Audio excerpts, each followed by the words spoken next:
So, I'm excited. yeah, I'm excited too. Thank you so much for working with me and just being here tonight. I'm super stoked for this. And through technical issues and scheduling conflicts and everything, I really appreciate you being here. So, thank you. You're welcome. I Yeah. gotta say, for the record, if you apologize one more time, we're gonna throw hands. We live in the same state. I know that's the wildest thing that I found out recently that we lived in the same state, which was like insane. Mhm. I will say this. I am sorry on my end. It seems that and this is not a shout out. I am not sponsored because man, I hate them. Cox Digital Internet, of course, always is proving to be too much of a beefy service for me. That's why my video is coming into you at what I refer to as PowerPoint quality. So since you said you're going to be uploading this to YouTube, right? Yes, and also in podcast form. And if this Mm-hmm. interview like continues to have like technical issues or whatever, we'll get through it. No worries at all, and we can always do a redo interview. That way, if you ever like want to or whatever, that's totally fine. But we're gonna pray to Of the course, internet gods and hope that everything like goes well. of And course.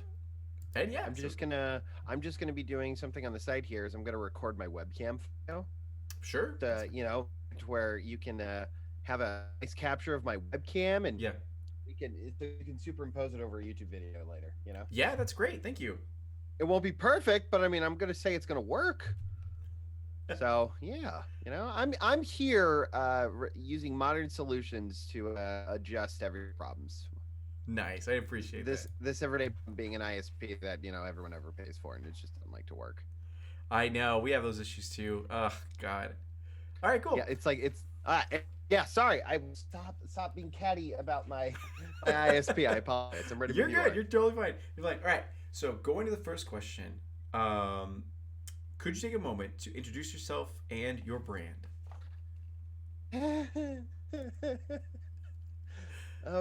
Introduce myself and my brand. Okay, so I have to ask a question. Is how do I put this? Is this frame considered all ages? What is the demographic that Yeah, you've reached? Like, absolutely. I need to know before It's we continue how many f bombs I'm allotted as per our PG-13 rating. This is your space. It is a safe space. You may drop as many f bombs as you see fit. You are totally good. Just you're a peacock, and I'll let you fly. As many f bombs as I want. First off, that's fucking Christmas to me. I'm just gonna go ahead and say that. That you might as well just told me that you can buy everything in the store so long as you can hold it in your arm once. And trust me, I can hold so many fucks in here. You have no idea. Okay, so We're here for it. We love it. I guess first and foremost, my name is Cutwright. I'm a broadcaster, potato, living, breathing weirdo that has been streaming for quite a while in the greater Phoenix metropolitan area. And you actually know a lot of people that I know. I saw some folks who was liking your live tweet. You know, oh goodness, I can speak today. Droska Yep. saw your tweet. He's a friend of mine. Miles is a friend of mine. Oh, You right know some on. people. Yeah. Yeah, you know some people, dude. I like it. I know our spheres of influence have like come close, but never like we've never met each other. I'm too busy constantly, and I hate it because yeah. So it is my brand. Let's continue. My brand of tangents and running off topic and not being able to focus and just constant fidgeting is really bad. So to talk about myself a little bit, hey Neil, I know Neil as well. I'm a variety broadcaster who streams primarily on Twitch, generating content for Twitter, Instagram, and Twitch. More or less, my content is best described as variety, trying to do something bigger than myself, trying to be part of something bigger than myself, just trying to do good in the world one step at a time. Mhm. And whether that be for kids charities, different organizations, different opportunities to spread any sort of awareness towards civil rights things, such as the BLM, We love it. Nice. any form of charity work I can do towards any sort of disparaged and minority groups, LGBT, etc. Essentially, just trying to be the best representation of anything that this platform can have in my own little way. Nice. I love I hope that. that's summarized somehow. Good. Yeah, that's great. Yeah. You are a content curator. You're not just surviving, you are thriving, and you're trying to make the world a better place while you do it. Not only that, but you're in our Arizona community, which is super dope. and that's really really awesome. And then Well, I mean, you say in our Arizona community, are you referring to Stream Arizona? no, just Arizona in general, because I Oh, was from mostly the convention community, and then I yeah. transitioned into the like the streaming sort of community when COVID hit and everything. So it's cool to know all of the content creators now, because I knew the cosplayers and the artists and like all that sort of stuff, Hmm. but streamers were something Oh, that oh. Well, that then our field of influence might actually get a little bit wider than you might think, because like it gets even crazier. I'm sending you also a link to something else that's also here that I helped about 3 years ago regarding no 4 years ago, called Stream Arizona, which is meant to also catch all for things streaming, gaming oh, Stream related, AZ, and whatnot. yeah, for sure. I I've I, I yeah helped kick that off when it was called Twitch Arizona, yeah. rebranded. I helped kick off the rebrand into Stream Arizona, just for the record's sake. Um, so yeah, and I know too many people. Same though. Same. That's really cool. And would you be able to take a moment to talk about your origin story, how you actually got into content creation, whether that be as a Twitch streamer or just like, video producer or any of those sort of things, like an entertainer? Did someone like guide you into it, or were you the one to like, forge that path yourself and be like, this is something I'm actually interested in. I'm going to go and pursue this? That is a loaded question. I'm gonna do something real quick and see if I Sure. can adjust some things that are taking up network bandwidth on my side, because some people are talking about Jordan's internet, and I feel bad because it definitely is my internet. My internet's always having problems. I feel terrible. Um, Sorry, give me half a second. Do you get anxiety when you start having tech issues, out of Oh, curiosity? absolutely. And if it Good. bothers you, we can always go to just like an audio interview, and that's like totally fine as well. If you feel like the connection would be better and you don't want to deal with the video, If whatever you you want to feel will go, make you more what I'll do is comfortable. I'm gonna just go ahead on my end and just kind of cut. We'll write out a little bit. We'll see if it gets better. I'm monitoring the network on my end to see if it gets any better. Sure. Okay, so, oh God, so essentially you're asking me the origin story of why I started streaming. That's Yes. that's what we're. Oh man, how do I put this? For incredibly selfish and stupid reasons. At first, I think that's the best way to answer it. I think the best way to answer it is when I first started streaming. My buddy, also named Jordan, he was running Stream Arizona at the time. I met him through the local Legends community, and I went to one of their Twitch Arizona events at the time before I started hanging out, and then eventually managing it. Um, and they kind of just said, "Just do it, start streaming." And I'm like, I Hmm. could be popular. I could be someone special. I could make money. Now, let me tell you, those are really stupid reasons to start streaming. Uh, but that's my perspective. That's my lens, and I'll elaborate on what I mean. But if you walk into streaming without any sort of plan, just turning the camera and hoping to be that fire spark, the next lyric, the next Ninja PewDiePie, Yeah. next and ammunition, the next Yellow Squirrel, next Jimbo, the next just anybody, any content creator, The next article Cutwright. bard, et cetera, et cetera. No, what I'm saying is, like, if you just walk in there and just think that you're just gonna light off like a rocket ship firecracker or something like that, Yeah. either Reddit really hated you that day and they felt like they were gonna channel you for some sort of interrogation terribleness, but you blow up and become a sensation, or you're just struck by the luck gods. But the fact of the Mm-hmm. matter is, I wanted to start streaming for incredibly selfish reasons. I didn't actually objectify my stream and actually turn myself into some sort of focused, like, individual wanting to do something until I would say 2017, Yeah. about a year and a half after I'd started streaming, uh, with my first Extra Life stream, where, by the way, 10 out of 10 would not get my chest waxed live again. That was a pretty rough experience. I did share that clip with you as well, just in case you want to That's reference that, in amazing. case you like edit this VOD in any sort of any way. Trust me, that was quite the challenge. But I didn't like start aiming myself at some form of a desire to be greater than myself for Yeah. a very long time, and that's I know that we talked about like origin stories and whatnot. I know I'm kind of like tangentially flying off the handle here, but I guess my origin You're story at good. first was really self. It took me a couple years to kind of realize that that's really not what I wanted to do. What I wanted to do was try to do good for other people. Um, and like I said, it just took me too long to find that. So I guess the origin story is really dumb things, but then I kind of like turned it and armed it into something better, and now I want to be a streamer, or at least some sort of streamer that does things about good bigger than myself. Yeah. It took me too long to realize that streaming is not just about me. It's about kind of like it's definitely about the adventure, but it's definitely about the impact you either leave behind or you try to create. Yeah. That's what I really want to do. I want to leave some sort of positive impact on the world, just so I don't know. If I'm ever mentioned, it's never bad. Good. Yeah. I hope that helps. That was a tangent. I don't know why I warn people whenever I chat and I meet with them that I don't exactly stay on track.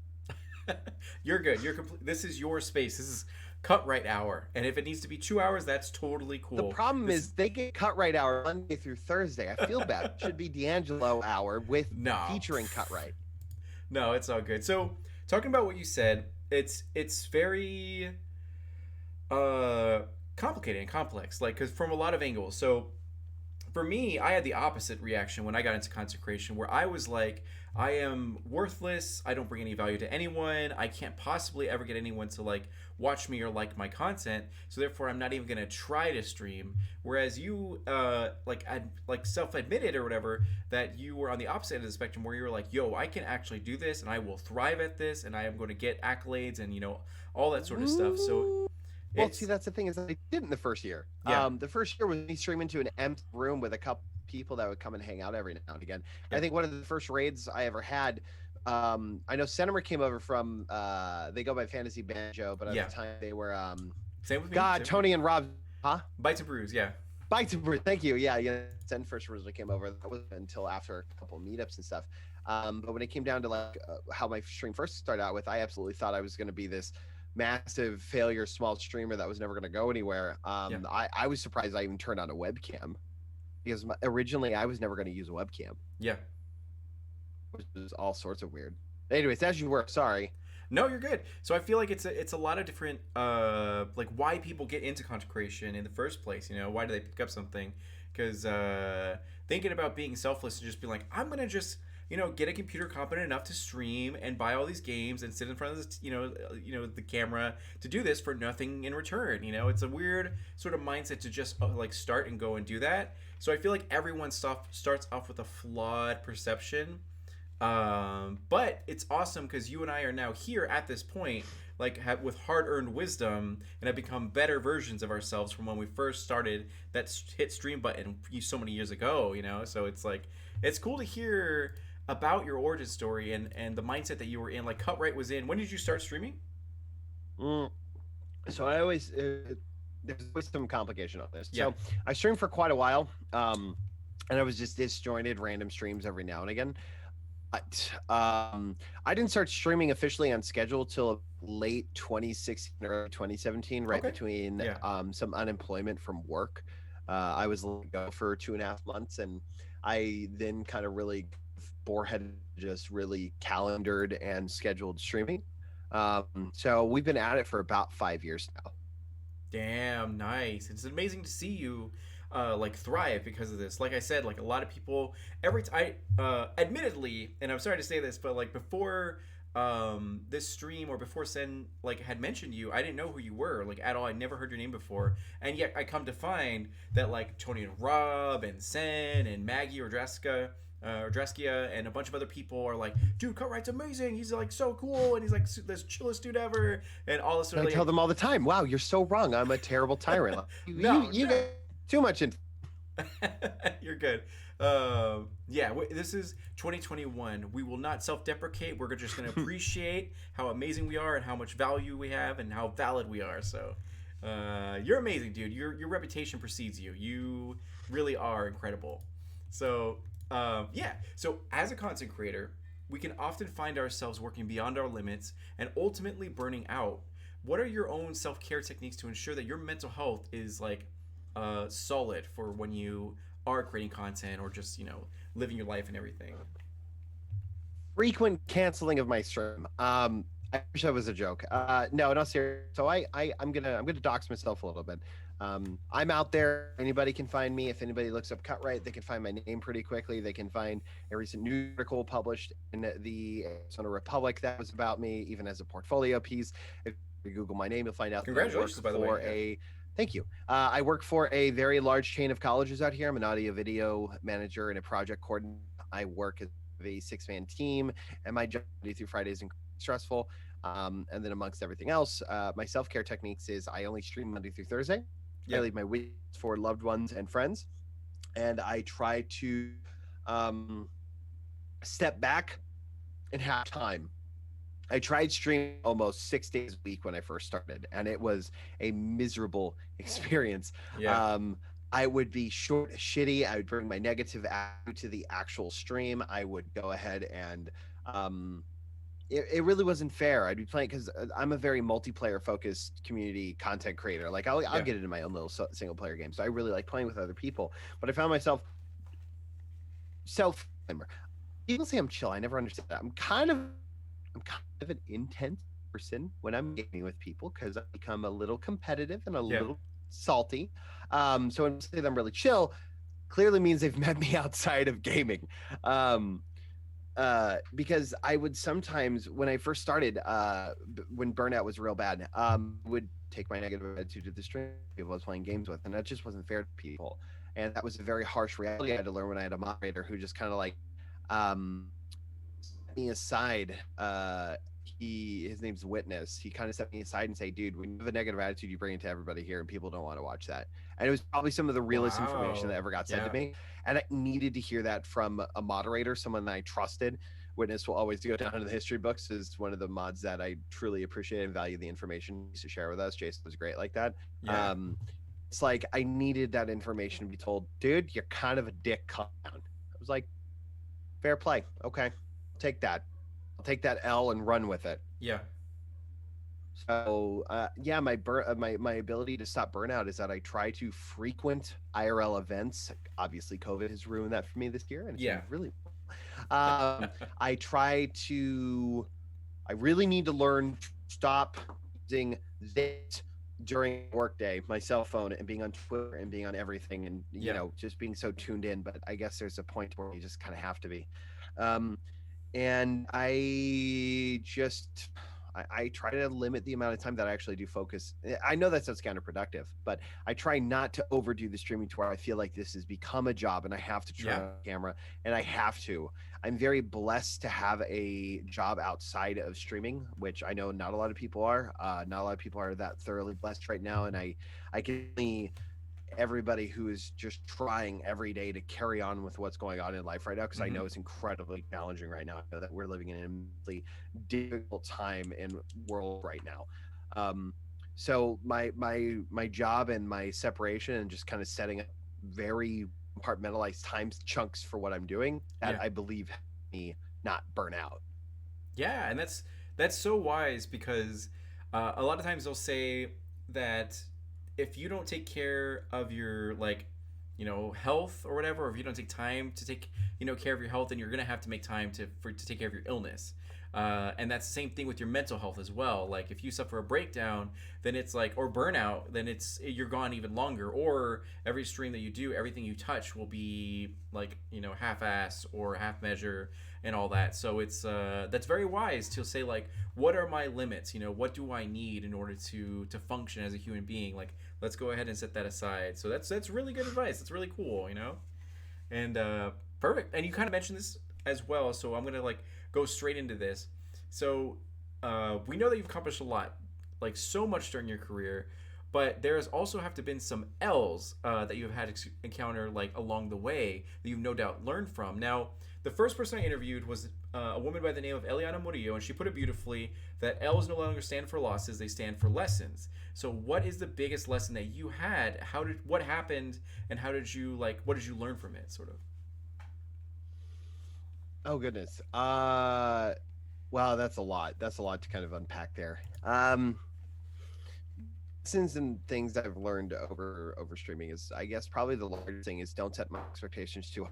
I can't kind of like meet them. Yeah. I think one of the largest things that I find myself struggling in is the motivation to diversify and continually create engaging content that's not just one note, and that does kind of suck.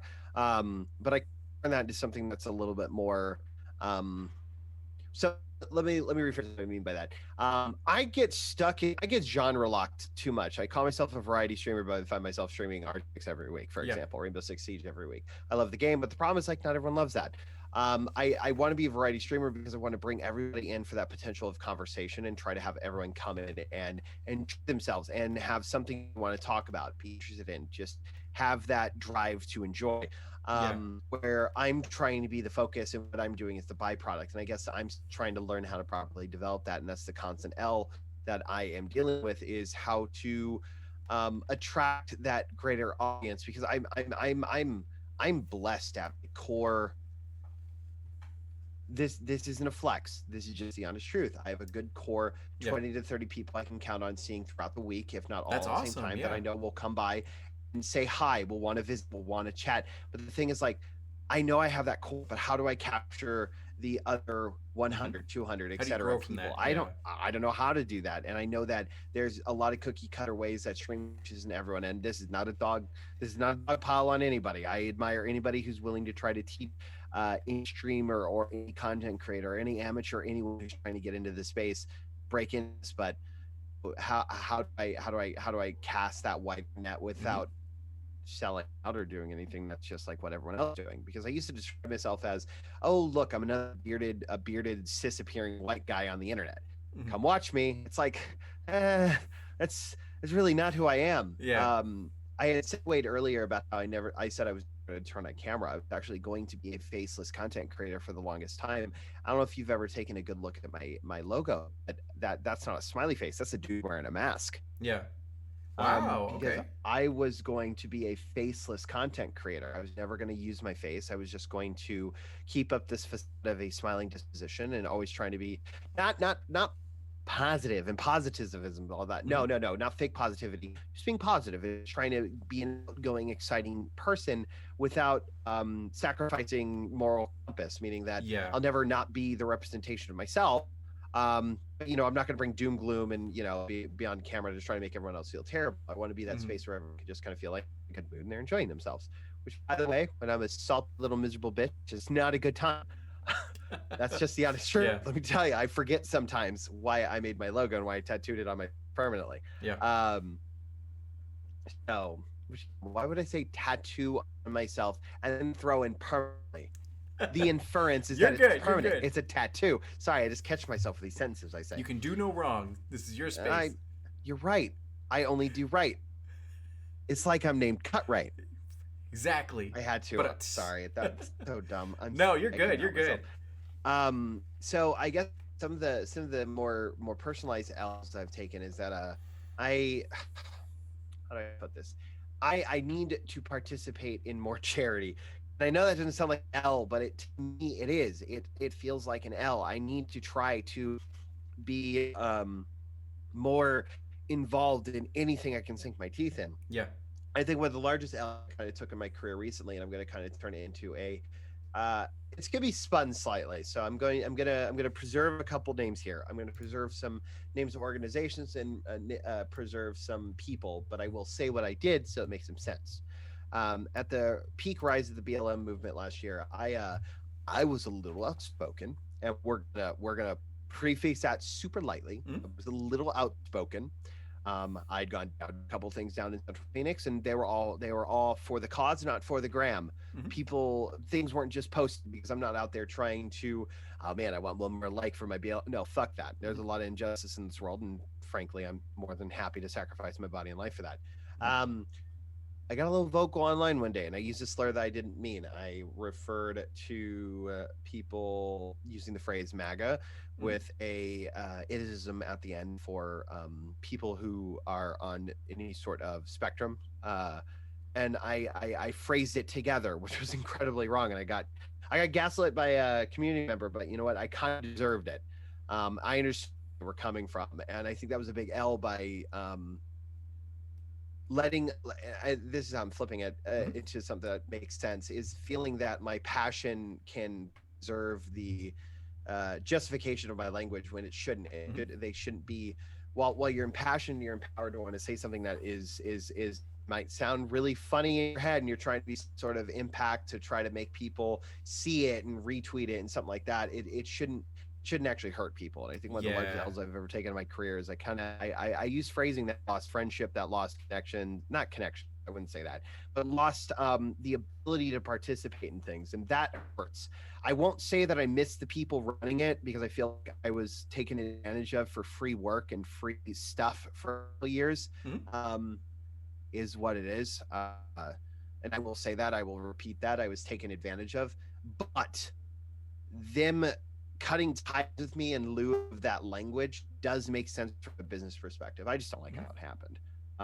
I would have much rather had a learning moment and just like built it into something positive and a couple charity streams and whatnot. It would rather turn it into a positive than negative. But Yeah. this is me trying to turn it into a positive. That, hey, language doesn't excuse whatever good thing you try to put it behind. Don't be an asshole. And that's kind of what I was being. So I think Yeah. that was one of the larger L's I took. And I'll give you kind of the phrase that I used. I don't want to say it because it's not what I stand for. Um, but that was the phrase I had used at the time, and Yeah. it's not appropriate. It's stupid. It's a really dumb statement. Yeah. Yeah. Yeah. So I was like, what the hell's wrong with me? It's like, come on, better than that. Yeah, it's you're only human. Like at the end of the Yep. day, because like literally last week's interview was with a wonderful human being who was owned a publishing company and helped a Mm-hmm. lot of indie authors get their That's like cool. books published, all about LGBTQ and all that kind of stuff, which is amazing. And they went through this similar like situation where they were so passionate and so proud and wanted to help our community, but at the end of the day was a white person trying to speak on behalf of the black community, and so much so that to the point where she got burned for it, where they were like, "How dare you like speak for us, dude? Like let us speak for ourselves. You're kind of like your passion is great. Like your heart is in the right place, but the execution was a little sloppy." And they admitted as well that like. You know what? I love these causes, but at some point there has to be a line, and I just have learned that I can't cross that line. And I feel like the only way that we can learn that line when it comes to these like uh, you know pieces of activism or any sort of political anything is to just get burned at one point, or to learn from someone else. So like, but the fact that Make you mistakes and take exactly L's. That's the exactly honest yeah. truth. So that's but it's a good L to like have, because you fought for something, you stood for something, and Oh no, well, it's not done. By no means is it done. yeah, Oh my exactly. God, the world is still not fixed. Hmm. I mean, I'm only going to dip my toes in politically for a hot second, Go but we for it. got 4 years of hopefully not pandering to be had, and Yeah. really hoping that something can be driven in the force of change, and something really great can come of it. So just saying, we're Yeah. nowhere near done. Exactly. Thankfully, here in Arizona, we've seen it flip from red to blue, which has been a huge victory and is And awesome. green. Yeah, exactly. So it's pretty dope. Like it's really really good. So yeah, and then pivoting on the other end of the spectrum, what is one of your favorite W's that you've had over your career that you take the most pride in? Whether it be a small victory in the beginning that meant a lot to you, or if it was a major accomplishment like being in the Arizona Republic, having a feature about you. That honestly, that I'm not going to continue to consider a W because I, to this day, still think that there's better people they could have talked about.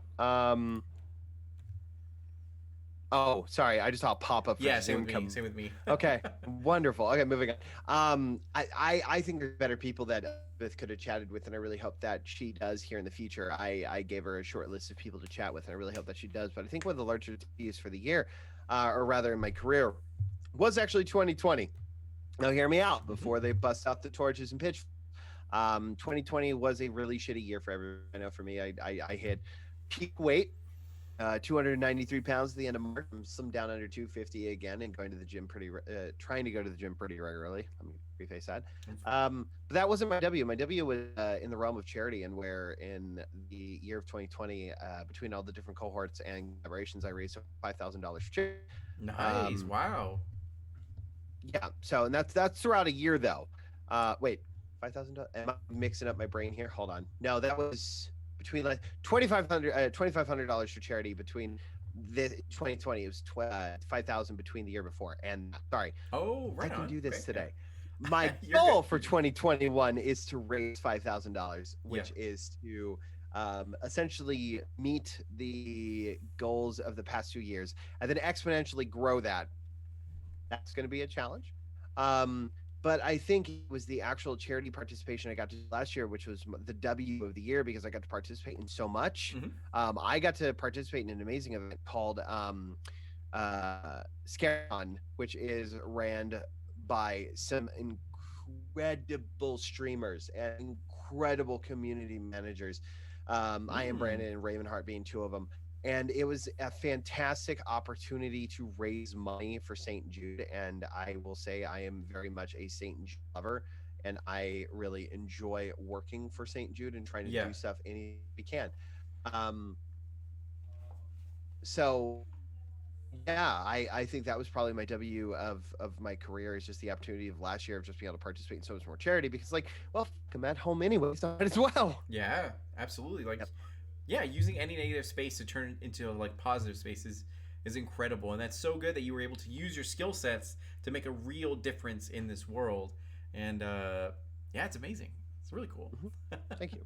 Of course. And then, what geeky passions would you say like fuel you and your creativity that make Cutwright who he is today? Whether it be like Gosh. anime, video games, and or like novels or whatever. Oh, we're gonna dial it back a little bit. This doesn't come with a story of where the name even comes from. Okay, yeah. Um, Cutwright is a D&D name. Oh, nice. Cutwright is actually a name of a cavalier I played a very long time ago with my best friends Justin, Zach, and Robert out here in Arizona, where I played a typical anime protagonist, loud, annoying, obnoxious, trying to be super positive, man named Van Von Cutwright, where I spelled Cutwright wrong Yeah, with without the W, and it's just cut right for some reason. Which yeah, let me tell you, the memes that have come out of that. Um, became an online student, online kind of like moniker and name that I used forever.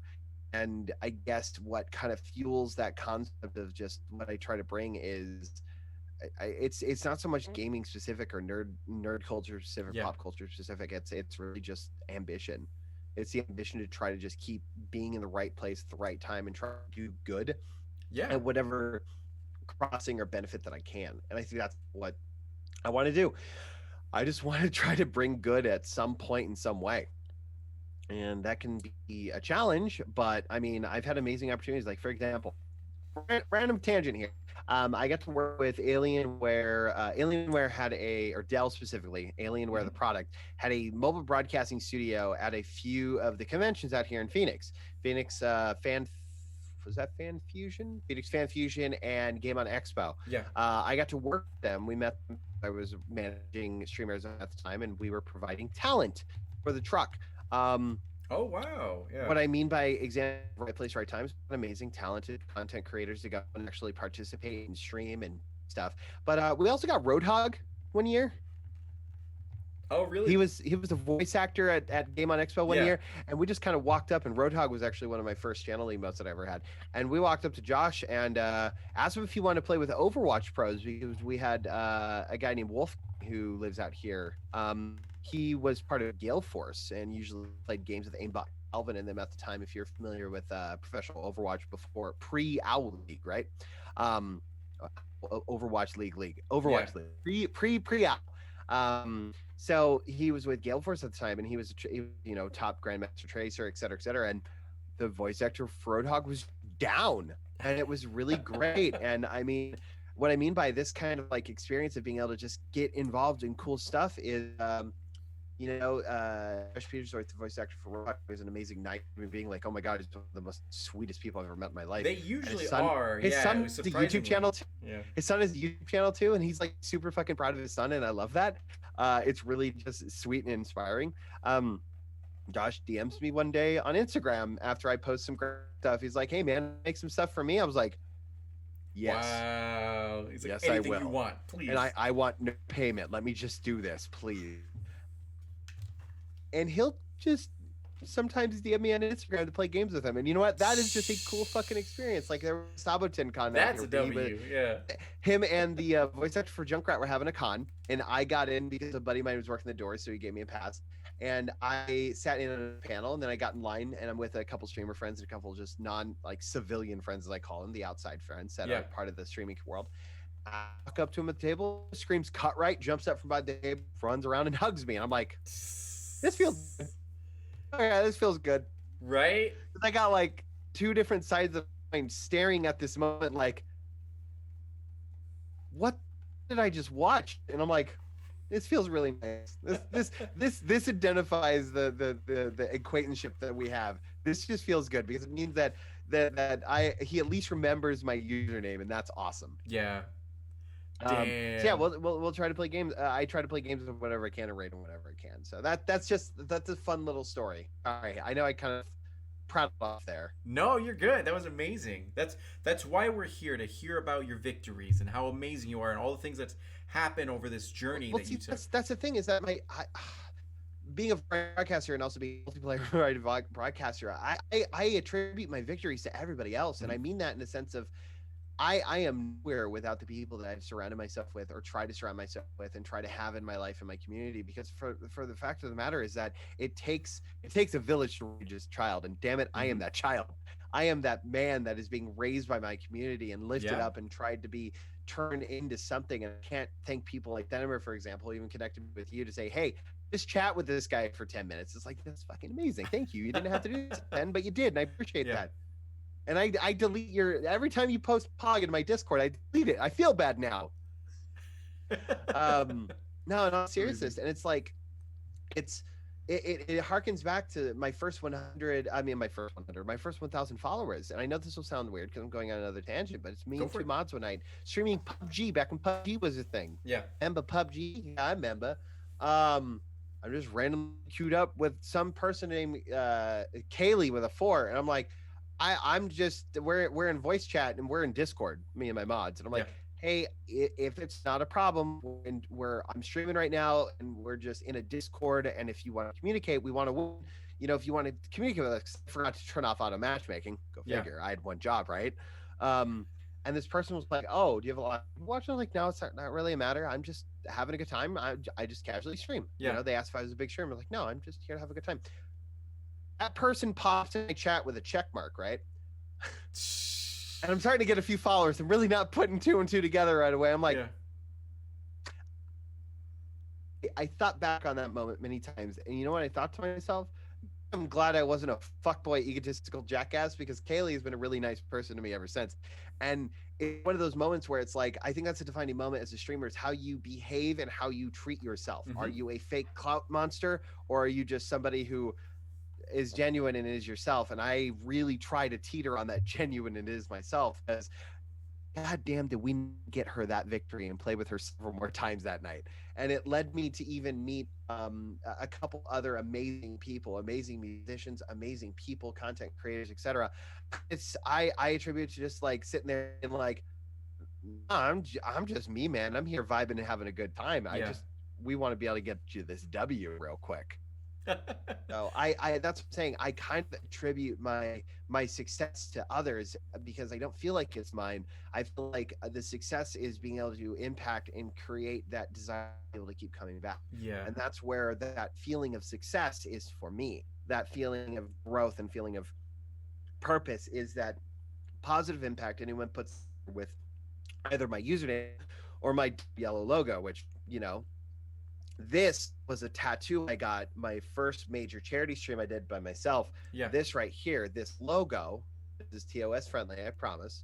This right here was for charity. Yeah. I got a logo with a Twitch, my logo with a Twitch brand, because I always want to remember one of my first major charity streams I ever had. Because it was a great success, because my community came through and helped us hit our stretch goals at the time and said, you know what, my first tattoo is going to be something to remember that forever. Yeah. I might not be a streamer forever, but this will always mean something to me. Mm-hmm. It's part of you, yeah. Yeah, and especially that's what 5 I mean. years of your life, exactly. Success is everyone else's help, in my opinion. So yeah. When I say that I don't deserve my community, I mean that in the sense of I don't feel like I deserve my community, because it's like without them, I would not be having the opportunity to chat with you and even be able to tell any sort of story and have that opportunity to have a newspaper article, or even raise money for charity, or even experience a new game key that devs want to send, or even have that opportunity to shake someone else's hand and say, oh, I heard about you from somebody else. And it's like, that's nice. I like that. But without anyone else in that word of mouth kindness, I would never have that. So, yeah. That's There's amazing. my another tangent. Tangent number You're 4. good. You're How many good. questions do you have? So Got a copy. I know you've had a long day. that's amazing. Um, so I've been interviewing people for a long time since I probably started in like 2012, and every human being that I've like met and interviewed, save for a few, they always attribute their success to not their own like hard work and dedication, but to others. That humility is great. We love it. We love to see it, but after interviewing so many people, which has to be in the hundreds, it's coming a common like occurrence that nothing is a coincidence. Like you learned so much from every single loss and became smarter, better, faster, stronger to the point where when that opportunity hit, you knew exactly how to act, and you knew exactly how to be like or whatever. And you earned that sort of like relationship with those people because because it's funny because there's not one road to success. Like there's no one way to become a popular streamer or to get a community. It's they're human beings. They all have to make a conscious effort to say like, yes, I want to follow Cutwright and all that kind of stuff. Because I've seen a friend of mine where she was streaming Minecraft, 5 people in her chat. She got rated. She went from I think like 200 followers to 3,500 over the course of one Good. night, and like now she has That's 30. deserved. Yeah, 30, yeah, 30 to 50. But after that one incident, she was able to keep that momentum going by keeping that, like that crowd. And she earned that, even though she had that strike of lightning. And then for people like you and I, for example, well, I don't know your whole career, but for you and I'm just going to say that for the limited information I have, we earn every single relationship that we have, and that's still like our victory, and it's like, I don't know, it feels long lasting and it feels genuine because, yeah. And I know I've seen you, like, your mouth move quite a bit, so what are your thoughts on everything about it? I know. I'm sorry. I You're have good, you're good. my worst character trait is I have a horrible habit of always having something to say. And I know No, people you're will good. say, "Oh no, that's not a bad thing." Ask anybody who's ever played a game with me. I unfortunately have a thing to talk on anything, and it becomes a mouthful.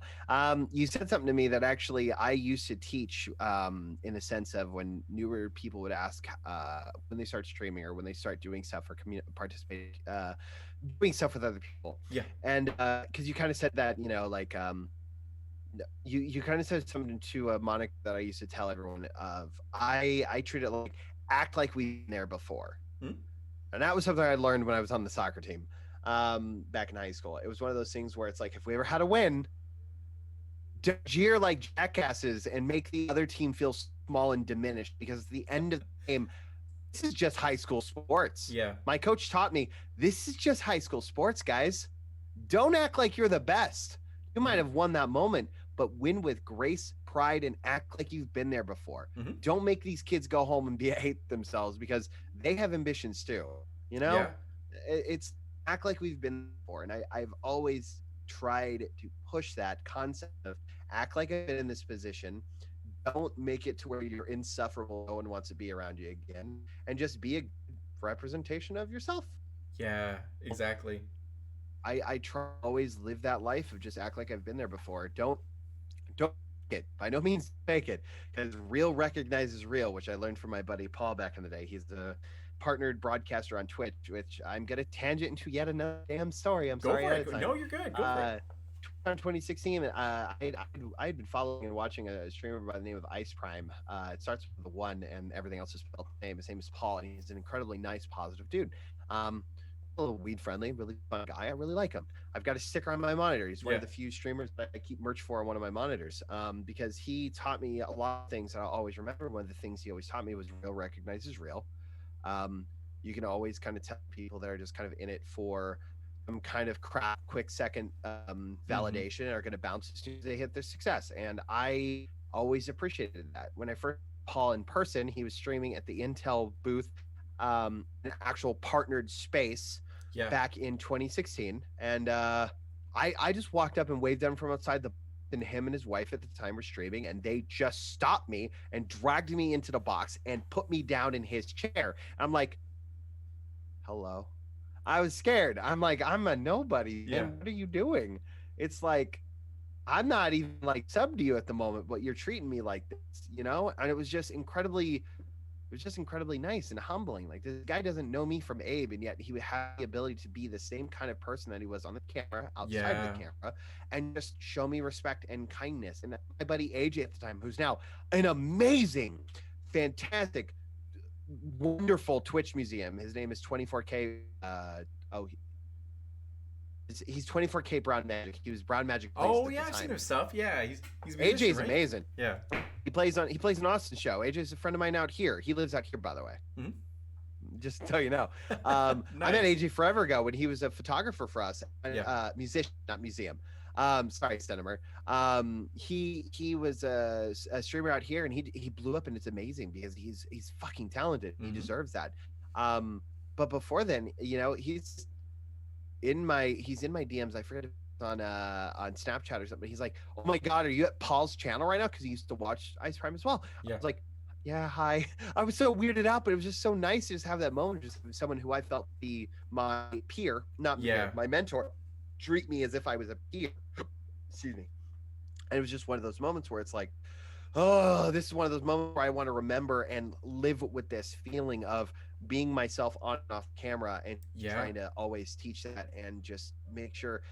And clarity's sake, there's a difference between a character streamer like Dr. Disrespect, Tyler One, maybe Tyler One, but anyone who's an obvious character streamer. Yeah. You know those people. They're not the same person on and off camera. Mhm. We accept that. But anybody else who presents themselves as such, meaning that if this camera's off and you were in the room with me, I'm going to be just as loud and animated and whatnot in Yeah. front of you. Like this is me. I might be a little louder version of me, but this is me on camera and off camera. You're not Yeah. going to see a different dude, because I think that's super important. I think that it's important to give somebody a representation of what you're like in case they ever do meet you, just so they can see that, hey, I've always appreciated it. And when I say, hey, thank you very much for that sub, seriously, you had the opportunity to literally sub to anybody else who well deserves it more than me, and yet you chose to sub to me. Thank you. It means a lot. So Yeah. yeah. That's amazing. That story hits me really hard because I went through something similar. I think in like 2015 or 2016 when I went to WonderCon, and while at WonderCon I went like by myself because during that time, like I run a geek website called The Geek Life, and in that website I go to conventions and I interview cosplayers and all this sort of stuff, and a bunch of other people. And at that convention, I was alone, like imposter syndrome and all these huge anxieties were like super peak high at that time. And while walking on the convention floor, I saw one of my favorite content creators by the name of Jenny Lorenzo. And she used to be a part of Geekgasm, which was like a Florida-based like geek website or whatever. And then she went to BuzzFeed, and that's why she was there at WonderCon, to do a BuzzFeed thing. And then I got to see her, and I was like, "Hey, how's it going?" And she's like, "Hey, what's going on?" And I was like, and I was like, "Can I get a picture with you?" And she's like, "Yeah, sure." And then she just like, "Hey, do you want to walk with me to go and like meet up with some of my friends?" And I was like, "Sure." And I was like, "Why is a goddess asking a mere mortal like me, if I want to hang out?" And then sure enough, she was like, "Yeah," and she said it so casually, like, "This is my friend so and so from Angry Black Nerd. This is my friend so and so from Epic Voice Guy, and like let's just walk around together and do stuff." And I was like, "Okay." And then just like, and it's so funny that like oftentimes we forget that people who have reached a certain like bit of success are still human. Are human beings. Are just they eat, they sleep, they have their own fears and worries, and yet we feel like they need to be on a pedestal and need to be treated differently from everyone else. So it's nice to meet people who are also still so down to earth and chill, like Ice Prime and for me Jenny Lorenzo and all that kind of stuff, because it really, I don't know, it changes things, because it's like if they see worth in me and value, then maybe I do have worth and value. And it's also one of those things where sometimes you forget who you also might meet on accident. Yes. As well. Yeah. God, I remember years back in Long Beach, I was at a TwitchCon, and I was at a Zona event, and every year when we have TwitchCon, I have these moments where I refer to as preaching moments, where I am drunk and viciously preaching the greatness and success of streamers everywhere and Yeah. wishing for their success and saying how everyone can do it and everyone is just wonderful cinnamon rolls. We can all do this together as a team and we have to do this. None of us is at this alone. We're all in it with each other because, one person's success is the next person's success is the next person's success. And I mean, a sense of somebody might see success in somebody else and want to strive for that same success and encourage the next person. It is a circular Yeah. stream of success and failure, fortunately, because not everybody can be everybody can support in some way, support the craft in some way. So I'm at this pizza place and there's just a really loud guy IRL streaming at the end of the bar. And I've had a few drinks and I'm having a really fun night. And I'm kind of just walking over and looking at him saying, if I buy you a beer, will you shut up? And I mean that in a mean way. I'm like, everybody else in here just kind of chilling and vibing. You're the person in the room. And this dude was just, I think he was taken a little back because I don't know who he is Yeah. or the current 5,000 people watching him at the time, right? Because his name is Mexican Andy, and I Yeah. didn't know who the hell he was. He's apparently super popular amongst some of the more interesting side of the Twitch partnership worlds. I didn't Yeah. know who that was, but to me, they're just a normal person. I don't care if they got 10 million people watching them. It's like, I'm gonna have a beer with you, chat with you for a minute, but I need that volume at an 11, turn Yeah. down to a 6 for like 10 minutes, and I'm gonna chat with you, treat you like I know who you are. Because my best friend, one of my best friends, just kind of walked up and said, "Do you know who that was?" I was like, "They were loud. That's who they were." But now they weren't. I don't Yeah. know. It's just moments like that where I don't ever want to walk into a room and see these people who I can obviously recognize are amazingly huge and popular people. I don't want to treat them like that. I want to treat them like they're just you and have a nice conversation, treat Yeah. them with respect, and walk away. I ran into God, too many stories. Same thing in Long Beach. I was going up the stairs and I ran into one of the Fine Bros one time. If you Wow. Yeah. remember the Rock series on YouTube, I ran into which one? I gotta look it up real quick. I'm forgetting which one it was. It was the tall guy. I'd like to say, was it Benny or Rafi? I ran into Rafi. Me and a group of friends ran into Rafi Fine. They were at TwitchCon. He was probably pitching something. Yeah. And he's on the stairs. And honestly, I just kind of walked up and said, "Hey, you sound really cool." Blah blah blah. And we chatted for a little bit. I was wearing a Stream Arizona shirt at the time, and he wanted to chat a little bit about what we did and stuff like that. And it didn't really go anywhere, but it was still that moment of where I walked up and treated a dude like a human being, talked about what I was there for and what I was doing. I just kind of turned into a great hour-long conversation on streaming the world and just everything else. It was just fun. It was nice on the steps of Long Beach's convention center. Yeah. And I've got a friend who's just mortified because she's a massive fan of him, and I'm just super candid and casual with them, and they're like, "How can you talk to this man this way?" This is one of the things. Like, he's just another guy, Yeah.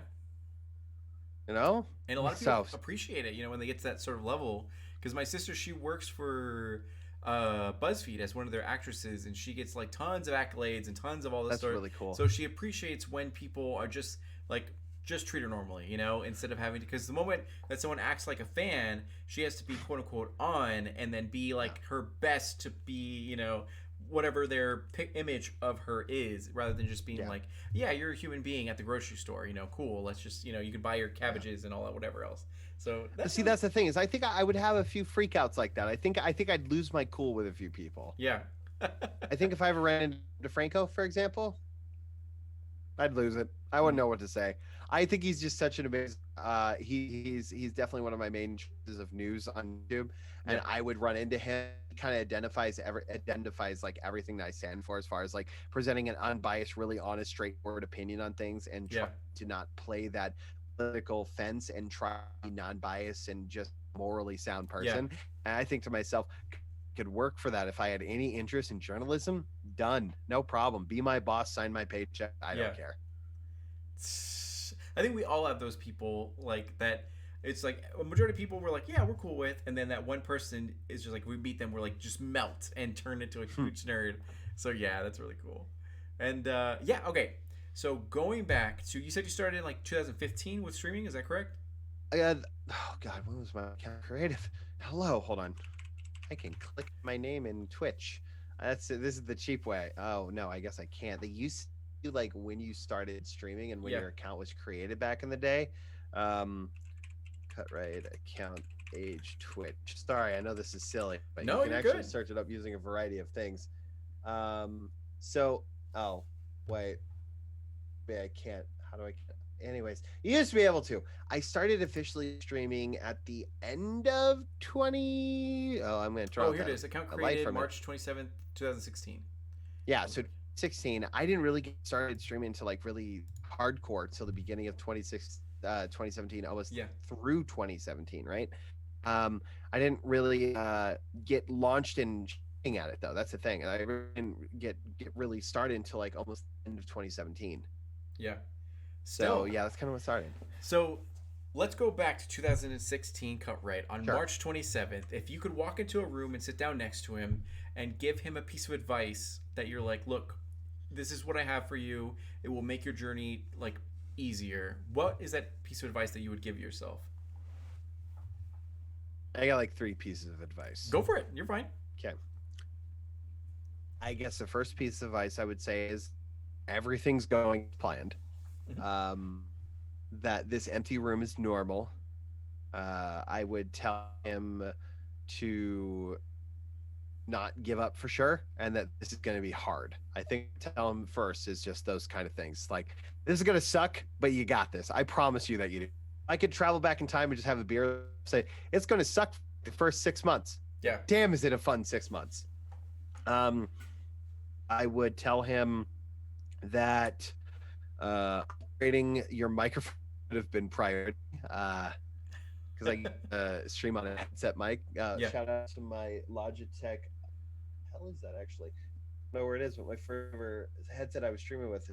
Is it on mock right back there? I don't know where it is. I streamed using a Logitech G something headset. It was the best Yeah. headset I owned. Terrible mic. And I would tell me to not play League of Legends. I think. And I think one of the largest pieces of advice, in all seriousness, this is kind of stepping into the real thing.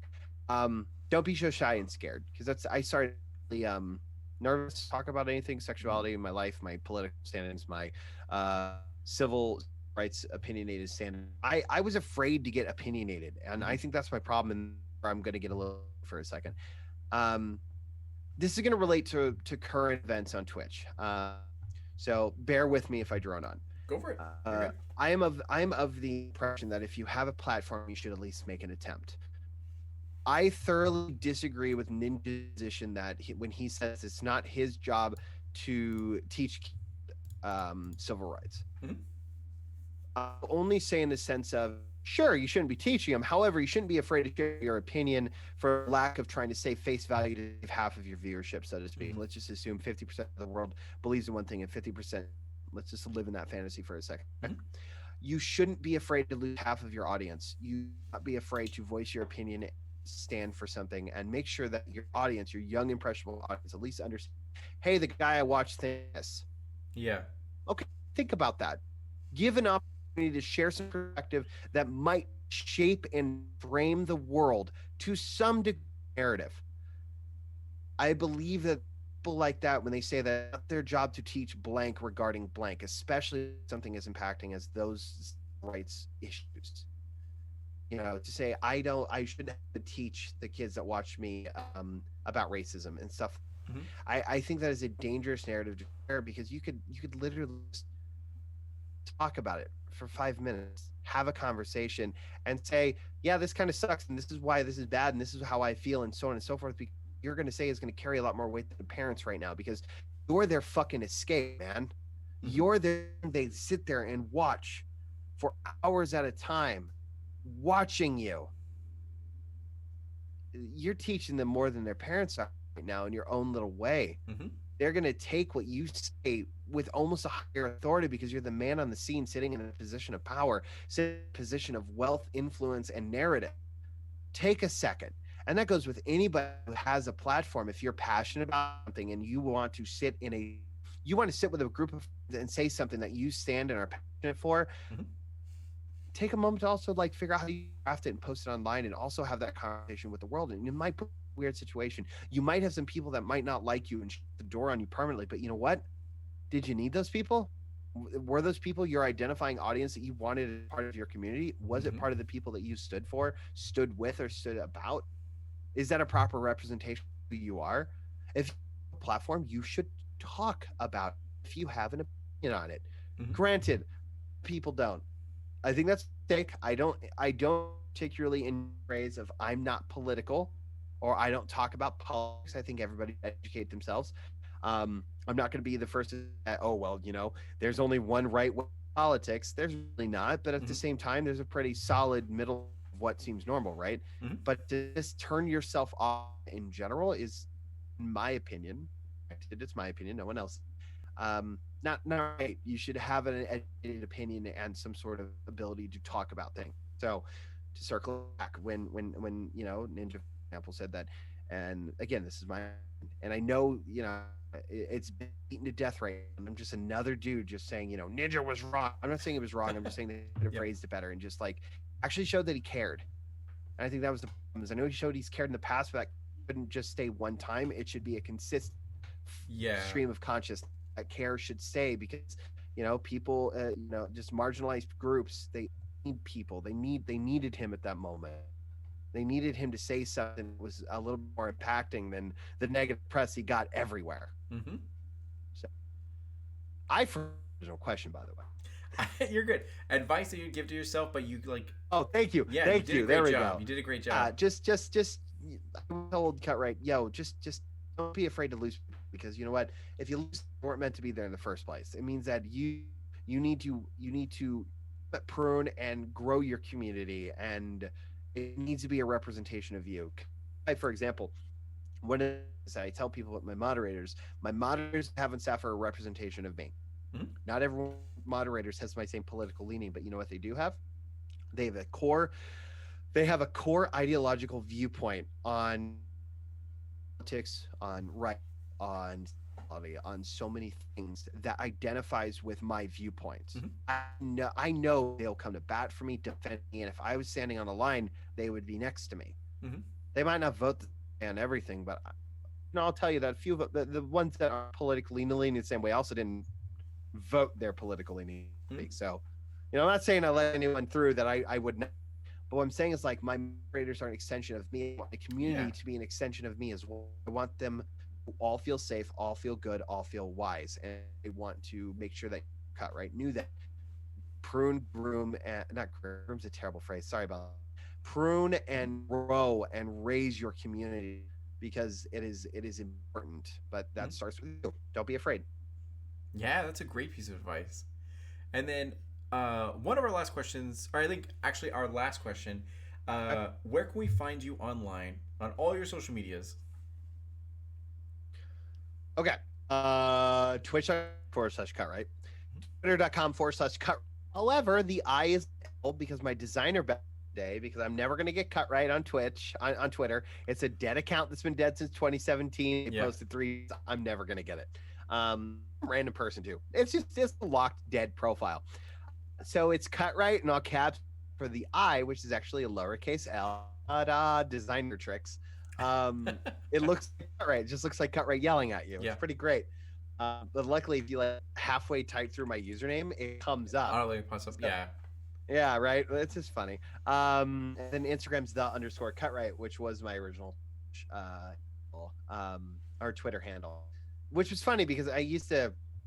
God, my tagline was like "Call me Cutwright" and different things like that. It was a mess for a while. I had some weird links. I think one of the best. If you really want to find out about me, you can go to my profile. I've got a link tree. It's got all the links to the resources I deem to be super important, things to educate yourself with. My YouTube, I just got things on it that people check out and like actually look at. So yeah. Nice. So this is our last little bit. And I do this with all my interview guests and everything. So I want to also do this with you.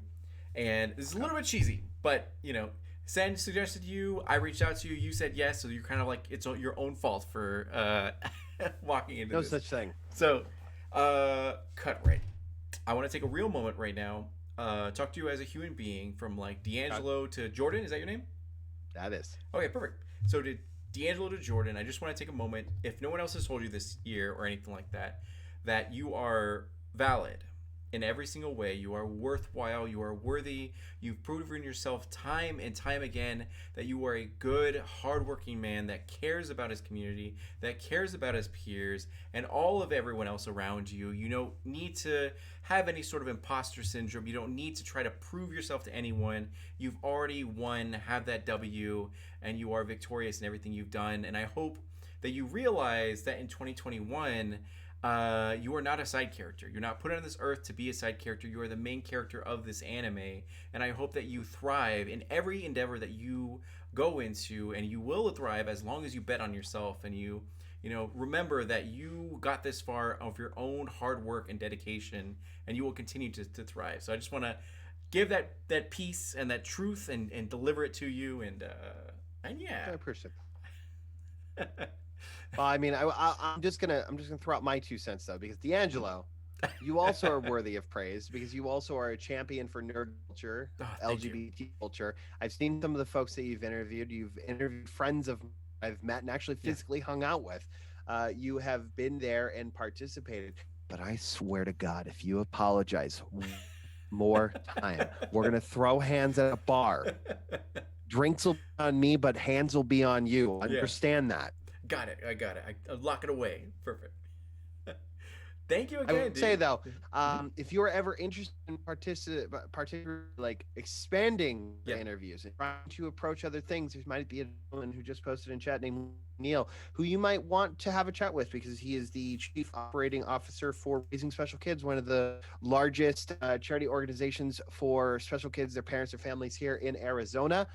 He is friends of mine. It's something that I and want to be helped with, and will be trying to work very viciously in the next year if he'll have me do so. Just a thought for you. Yeah, because he also is attempting to start streaming and wants to learn how to use streaming and gaming to raise better and work. So I have, trust me, man, I could talk for hours because he's a guy who I particularly admire with what he does. And another, I want to keep working for charity groups is because just the desire to assist their local groups. So if you're ever looking for recommendations of local people to chat with, I would love to you a couple people. Yeah, absolutely. Good people know good people. So please let me know and I'll absolutely reach out to them for sure. And then, so everyone, we are at the end of our interview. I want to thank you all for taking the time out of your lives to be here with us to, check out this amazing content creator by the name of Cutwright. Definitely check out all of his content. Follow him on Twitter, follow him on Twitch and everything, and show him all the good love, which I feel like a majority of this chat is your followers, so that's awesome. that you like. They're great people. I posted my Discord. I full disclosure, I had a really rough weekend. My mom moved to California. I no longer have blood relatives here in Arizona, so I had a pretty challenging week. Peep through my Twitter, you kind of with a couple of it. Oh, really challenging. Because I saw that you were on a flight like earlier today, and I was like, "Oh shit, he's gonna be able to make the interview." And then if you dial back a few more tweets, I had a really rough week. So being able to just kind of talk about myself, unload and turn off the brain. Thank you. I can only thank you for letting me come on because unfortunately, I do like talking about myself a little bit too much. So, thank you very much for giving me this opportunity because I don't deserve it, but thank you. Absolutely. Well, we will see you guys later. Make sure to check out Cutwright's channel. And then if you enjoyed it, please follow because we're going to be doing a lot more interviews with a lot of other awesome people. And I hope you guys have a wonderful night. Thanks, D'Angelo. Don't be a stranger.